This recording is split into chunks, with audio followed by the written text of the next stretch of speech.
She pointed at my daughter's car like it was a stolen tank. "You can't park that junk here," she shouted, already dialing 911 before we could blink. My daughter had just gotten home from her part-time job at the animal shelter. She parked in front of our own house like she always did. But today, Karen was waiting. Clipboard in one hand, phone in the other. She stood there like she ran the entire zip code. "That's a violation of HOA Code 13B, she yelled, not even looking at us. My daughter, trying to stay calm, opened her window and said, "Ma'am, this is our house. We've lived here for over 10 years. But Karen wasn't listening. "You people are always bending the rules," she snapped, loud enough for neighbors to peek out. Then came the words that flipped everything. "Send officers immediately." Suspicious vehicle, possibly stolen, female occupant refusing to exit. My wife ran out with worry in her eyes, drying her wet hands on her apron. "What's happening?" she asked, rushing to our daughter. That's when Karen stepped back like she was witnessing a crime scene. "I warned you before. You can't just move into this neighborhood and pretend the rules don't apply," she said, waving a crumpled piece of paper that wasn't even official. Sirens echoed down the street. 2 patrol cars pulled up. Karen straightened her posture like she was about to receive a medal. "Officers, this car doesn't belong here. These people aren't on the HOA registry." The first officer walked past her without saying a word. Karen looked confused. Then he looked at my wife and suddenly smiled. Without hesitation, he opened his arms and hugged her. Karen's jaw dropped. She froze right there on the lawn. And that's when I whispered, loud enough for her to hear, "You just called the cops on the sheriff's wife." Karen didn't move. Her mouth opened, but no sound came out. You could almost see her brain trying to piece it all together. The officer let go of my wife and turned slowly toward Karen. "Ma'am," he said calmly, "you just reported a stolen vehicle that belongs to my daughter-in-law, and you accused my wife of harboring trespassers on our own property." Karen took a shaky step back, suddenly gripping her fake HOA notice like it was a shield. "I didn't know," she stuttered, her voice cracking. "You people, your house wasn't listed in the database. I thought—" He raised his hand to cut her off. "You thought wrong. This land's been in my family for 3 generations. We don't answer to fake paper pushers." My daughter stepped out of the car, hands trembling. Still scared from the way Karen had yelled and called her dangerous. The second officer, quiet until now, walked over and glanced at the clipboard Karen was holding. "This isn't even a real HOA," he said, flipping the page. "It's a template from the internet. We've had reports of you doing this to other neighbors, too." Karen's eyes darted, looking for a way out. "I was just trying to maintain order," she mumbled. "This street has standards. And those standards don't include calling fake reports on young women and families," the sheriff replied, his tone colder now. "Especially when they're military." That hit her like a brick. She stared at him, then at me. "You served?" she asked, her voice dropping. I nodded. 15 years. "But you didn't care about that, did you?" Karen's face turned red, but she stayed silent. Everyone on the block was watching now. Phones were out. Some neighbors had stepped onto their lawns. One of them, an older man from across the street, shouted, "She tried that same stunt with my granddaughter last month." And just like that, the silence broke. Karen wasn't just dealing with one family anymore. The neighbors started speaking up one after another, like someone had finally cracked the silence. "She put a violation slip on my mailbox for having flowers too close to the sidewalk," shouted a woman from 2 houses down. "She threatened to tow my son's car because it had a cracked window," yelled a man near the corner. Karen turned in circles, overwhelmed, eyes darting like she was trapped in a spotlight. Her fake power was crumbling fast, and everyone was watching. The second officer pulled out a notepad. "Ma'am, have you impersonated HOA authority in this neighborhood before?" Karen's lips trembled. "I was just trying to keep the place decent." "By fabricating notices? Calling police on residents? Harassing a military family?" His tone was sharp now. She looked around, desperate. "Nobody ever said anything until now," she muttered. "Exactly," the sheriff said, folding his arms. "Because people were scared of your lies." Then calmly he turned toward me and nodded. "You got cameras on this house, right?" I didn't even have to answer. I reached into my back pocket, pulled out a small flash drive and handed it over. "She walked onto our porch last week, taped a notice on our door." That said we were in violation of community standards for hanging a flag. I said, "That's federal property." She tried to claim it was unapproved signage. The sheriff's face turned dark. "The American flag?" I nodded. "And she tore it halfway down before she saw the ring camera." Karen gasped. "That's not what happened." "That's not— You can explain that to the investigator," the second officer said. "Because right now we're looking at trespassing, filing a false police report, and impersonating HOA authority without legal standing." Karen's knees seemed to buckle slightly. She stepped back, but her heel caught the edge of the driveway and she nearly fell. A neighbor reached out to help her, then pulled his hand back at the last second. Nobody wanted to save her now. The truth was out, and the entire neighborhood had seen it. Karen's face was drained of color, like all the power she thought she had was sucked out in seconds. The sheriff didn't even bother looking at her now. He turned to the second officer. "Let's go ahead and file the initial report. I want everything documented. Full statement from my wife, and pull the footage from the ring camera." Karen started shaking her head. "Wait, please." "I didn't mean to cause harm. I just wanted things to stay orderly." The sheriff's wife, my wife, stepped forward, her voice calm but firm. "Order doesn't mean fear, Karen. And it definitely doesn't mean lying, trespassing, and calling the cops on a young girl parked in her own driveway."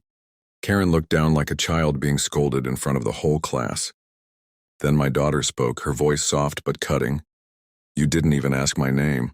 You just saw me, assumed the worst, and called the cops." That hit hard. The neighbors fell quiet again. One man finally said, "We should have spoken up a long time ago." Another nodded. "She scared all of us. She knocked on my door last month and said my dog violated a noise rule. My dog's 15 and can barely bark." That triggered a few laughs, nervous ones, but they hit Karen like nails. She was shaking now, not from fear, but from exposure. She wasn't the secret ruler of the block anymore. She was just a bitter woman, caught in her own lies. Then came the last blow.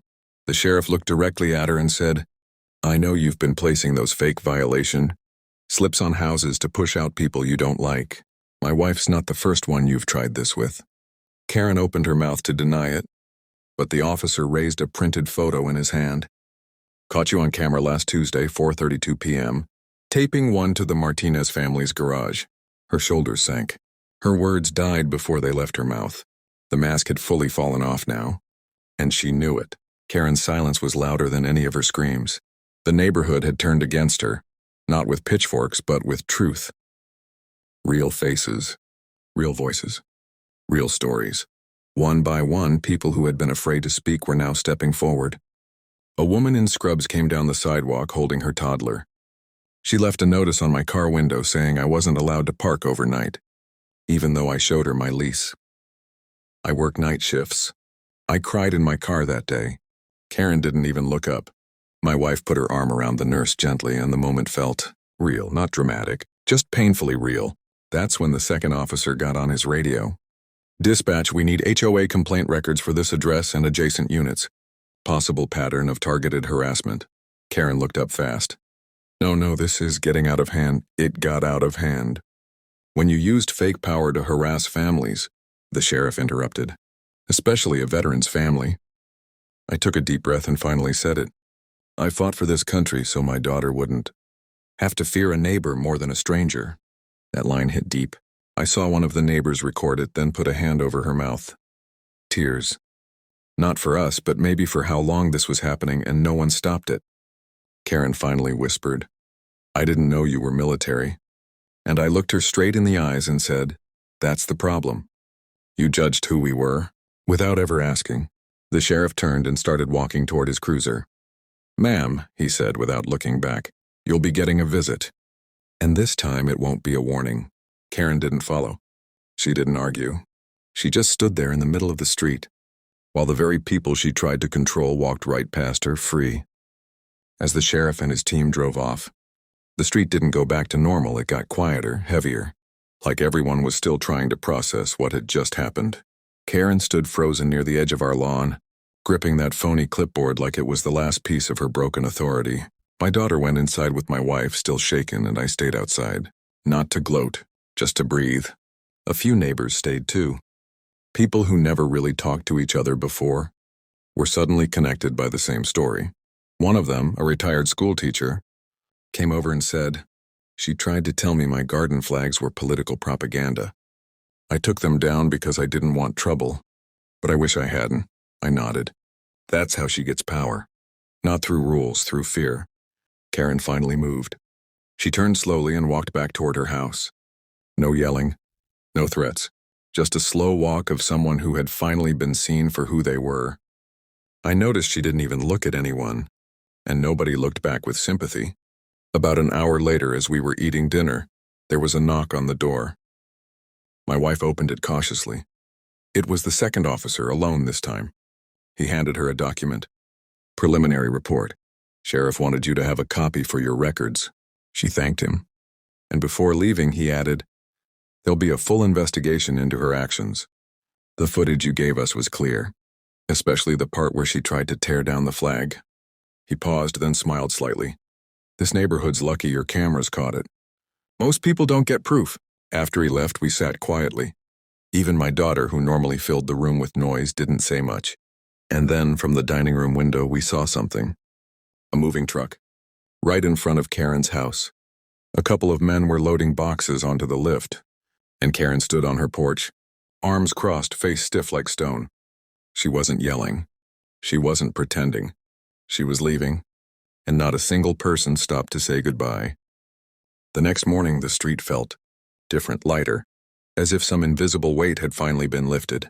For the first time in years, kids rode their bikes without someone shouting at them to keep it down. A neighbor watered his lawn while nodding at me, and a few others waved like we'd known each other forever, even though we hadn't. Not really. Karen had kept us all divided, one warning slip at a time, one fake violation after another. She thrived on silence, and yesterday that silence broke. By mid-morning, a small crowd had gathered outside. People brought muffins, coffee, folding chairs like it was a block party no one had planned. And every single person had a story. A woman said Karen once accused her of running an illegal business because she sold handmade candles from her garage. A young couple revealed she called animal control on their puppy 3 times for barking during the day. Everyone was laughing now, not in cruelty but in relief, in unity. And when the last box was loaded into the moving truck, someone actually clapped. Just once, but then others joined in. Karen came out wearing big sunglasses, face stiff, arms locked tightly to her chest. She didn't say a word, didn't look at anyone. She got in the front seat of a dusty SUV behind the moving truck, and they both pulled away, slow, quiet, and unnoticed. My wife stood next to me holding her coffee. You think she'll pull this stunt in the next neighborhood? She asked. I smiled slightly. Maybe, but next time, she'll think twice before messing with the sheriff's wife. A neighbor came over, laughing. We were all so scared of her. And turns out, the one person she picked a fight with was the one person who could end it all. That's when my daughter stepped outside holding a small folded flag in her hands. The one Karen had tried to rip down. She handed it to me and said, "Can we hang it back up now?" I nodded. And for the first time in a long time, it felt like home again. We walked together to the front porch. Me, my wife, and my daughter. The flag was neatly folded, edges crisp, color still bold despite what it had been through. My hands shook slightly as I unfolded it, but not from anger this time, from something deeper. Pride maybe, or peace. I climbed up the short steps, hooked the flag back onto its place, and let it wave freely in the breeze. The entire block seemed to pause. Neighbors clapped again, this time softer, with respect. And a few even stood with their hands over their hearts. My daughter leaned into my wife and whispered, I didn't know people would care this much. My wife kissed her on the forehead and said, They do. Sometimes they just need one person to stand up first. I looked out at everyone, people who had been silenced, pushed around, made to feel like strangers on their own street and now stood united. Not just because Karen left, but because the truth had come out. Later that evening, I got a call from the sheriff. He thanked me again for the footage and said that Karen would be facing formal charges, false reporting, impersonating an HOA official, and harassment. I didn't smile. I didn't celebrate. I just said, good. Maybe it'll stop her from doing it to someone else. Before bed, I sat out on the porch alone. Lights were turning off across the neighborhood, but the flag kept swaying in the breeze above me, steady and proud. That's when my daughter came out with a blanket and wrapped it around my shoulders. She sat beside me and said, "You always said freedom had a cost." I didn't realize sometimes that cost is just speaking up. I nodded, staring at the flag. Freedom doesn't always need a battlefield. Sometimes it just needs a front porch and a neighbor willing to tell the truth. And in that moment, with my family safe, my home quiet, and that flag flying where it belonged, I finally felt like justice had come home. The end. Subscribe my YouTube channel for more stories.